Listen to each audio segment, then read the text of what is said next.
Bismillahirrahmanirrahim. Assalamualaikum warahmatullahi wabarakatuh.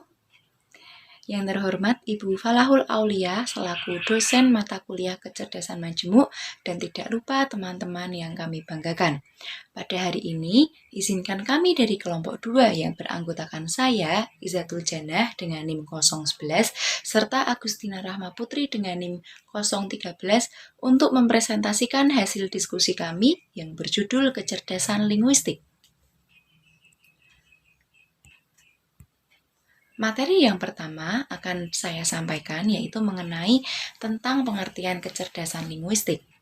Kecerdasan linguistik atau disebut juga kecerdasan berbahasa adalah kemampuan untuk mengungkapkan pendapat atau pikiran seseorang melalui bahasa verbal maupun nonverbal secara jelas dengan tatanan bahasa yang baik. Selain itu teman-teman, ada juga kecerdasan linguistik menurut pendapat para ahli. Teman-teman, selain yang ada di layar, kami juga mengutip beberapa pendapat para ahli mengenai kecerdasan linguistik di jurnal.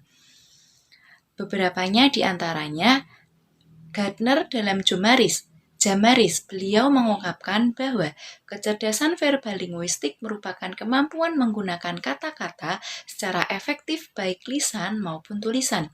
Yang kedua, sedangkan menurut Campbell dan Madiawati, kecerdasan verbal linguistik adalah kemampuan yang dimiliki seseorang untuk berpikir dalam bentuk kata-kata dan menggunakan bahasa untuk mengekspresikannya. Untuk materi yang selanjutnya akan disampaikan oleh Saudari Agustina.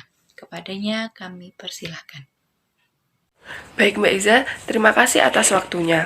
Materi yang berikutnya yaitu mengenai aspek kecerdasan linguistik.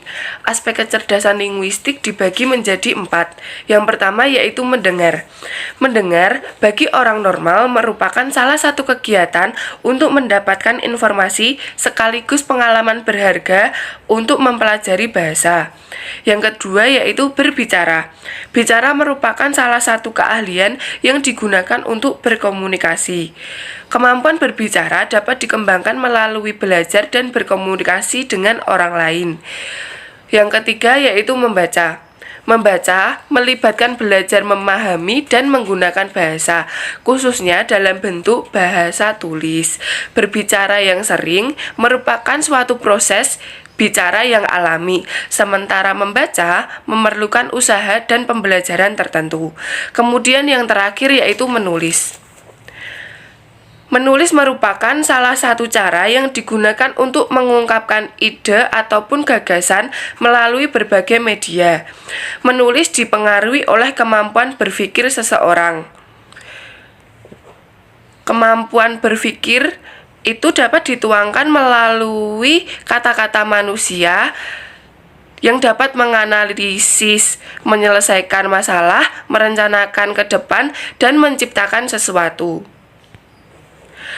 Kemudian, karakteristik kecerdasan linguistik pada anak usia dini.